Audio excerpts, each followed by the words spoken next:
She thought the world was hers until one morning changed everything. Welcome to AnnieTales, where every tale is a mirror of life. This is the story of Vanessa, the slave queen who wanted the world but forgot that wisdom is more precious than gold. Vanessa grew up in the heart of Ajegunle, where the streets were noisy, the sun was harsh, and dreams were often bigger than reality. Her mother, Mama Titi, as she was fondly called, was a tailor, a hard-working woman with eyes that carried both love and worry. Their one-room apartment smelled of starch, fabric, and sometimes kerosene from the little stove that served as their kitchen. Vanessa was her only child, beautiful, bright, and ambitious. Her caramel skin glowed in the sun, her long black hair danced when she walked, and her eyes were always filled with something her mother couldn't name: hunger. Not hunger for food, but for a life far beyond what Ajegunle could offer. She wanted the kind of life she saw on Instagram: luxury vacations, sleek cars, designer bags, champagne dinners, and flawless skin filters. She wanted to be admired, envied, followed. Mama Titi often told her, "My daughter, pride can build you a throne, but it won't keep you on it." Vanessa would smile, hug her mother half-heartedly and say, "Mama, I just want a better life." But deep down, she didn't want just better, she wanted perfect. When Vanessa gained admission to the university, it felt like freedom had finally come. She moved into the campus hostel, ready to become the woman she had always imagined. That was where she met Amaka, her roommate, her opposite. Amaka was humble, thoughtful, and preferred simple clothes and simple dreams. While Vanessa talked about fame, Amaka talked about peace. Vanessa often laughed at her. "Amaka, you are too old-fashioned. You wear old pair of shoes for a whole semester. Me, I can't live like that though. Life is for shining." Amaka would only smile and say, "Shine, Vanessa, but remember, light attracts both good and bad eyes." Vanessa didn't listen. Her light was growing, too fast, too bright. Then, one evening at a friend's birthday party, she met Tega. He was the kind of man that made a girl's breath slow. Tall, handsome, clean-cut, smelling of money and mystery. He had that Lagos charm, soft voice, white shirt, gold wristwatch, and the kind of smile that made you forget what you wanted to say. From that night, Vanessa's world changed.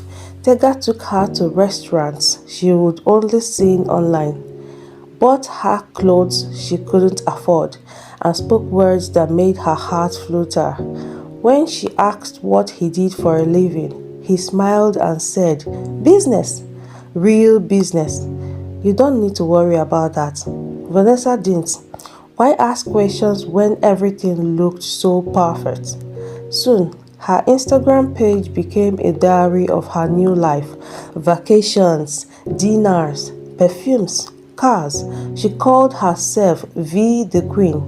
Comments poured in: "Soft life goals," "Queen energy," "Teach us your ways," and Vanessa loved it. She didn't even notice when she began to look down on her mother and Amaka. When Amaka tried to talk to her, warning her that money without a source often has a story, Vanessa laughed. "Amaka, please, you don't understand rich men. Tega is different. You and your village wisdom." They stopped talking after that day. One afternoon, Vanessa and Tega were in a lounge, laughing and taking pictures. Tega asked for her phone, saying he wanted to take a selfie. A few seconds later, his expression changed when a message popped up on the screen: a woman's name. He quickly opened it, frowned, and deleted it before handing the phone back. Vanessa noticed and asked, "What was that?" "Spam message," he said, smiling too quickly. "You know these online sellers always disturbing people. His tone was casual, but his hand trembled slightly. Vanessa stared at him for a moment, uneasy, but then she brushed it off. After all, he was rich, loving, and charming. Surely he had nothing to hide. A week later, while shopping at a mall, a middle-aged woman approached Vanessa. Her expression was tense. "Excuse me," the woman said, glancing around nervously. "Are you with that man who drives the black Benz outside?" "Yes," Vanessa said proudly. "That's my man." "Why?" The woman sighed heavily. "My dear, be careful. That man is not who you think. People have lost money through him." Vanessa laughed, shaking her head. "Auntie, please don't bring bad energy here. Tega is not like that. You people just hate seeing young people winning." She walked away, flipping her hair, her pride blinding her completely. That night, she told Tega what happened. He laughed softly. "Baby, you see how enemies work? They can't stand our happiness." He kissed her hand and she believed him again, but the truth was already waiting around the corner. One night, Tega arrived at Vanessa's apartment looking tense. "Babe," he said, pacing the floor, "I need to use your bank account for a quick transfer. I'm expecting money from a deal, but my account is having issues. It will just stay there for a day." Vanessa hesitated. "My account? Why not one of your other accounts?" Tega chuckled, kissed her forehead, and said, "You don't trust me? You are my woman, right?" Her heart melted. She gave him her details. The next day, she woke up to see millions in her account. She stared at the numbers in shock. "Babe, it's from the deal," Tega said with a wink. "Don't touch it yet. I'll come and move it later." For the next 2 days, everything seemed fine, until the morning her door burst open. 3 police officers stormed in. "Miss Vanessa Titi," one barked. "Yes?" She stammered, confused. "You are under arrest for fraud and money laundering." She froze. "What?" "No, there must be a mistake. The money, it's not mine." But her words meant nothing. Her phone, laptops, and cards were seized. Her neighbors peeped through their windows, whispering as she was handcuffed and pushed into the van. Vanessa cried all the way to the station. She called Tega, but his line was switched off. That was when she knew she had been used. Days turned into weeks in a cold cell where no one cared about her beauty or her sleigh posts. Her makeups had washed off, her wig torn, her nail broken. Every night, she replayed everything in her head: the luxury, the laughter, the lies. How could she have been so blind? Amaka came to visit once, standing behind the glass wall, tears in her eyes. "Vanessa," she said softly, "I warned you, but I'm not here to say I told you so. I'm here to tell you that God still gives second chances." Vanessa broke down, sobbing. "Amaka, he used my name. He ruined my life." Amaka's voice was steady. "No, Vanessa. He only revealed what pride was hiding. You will rise again, but differently."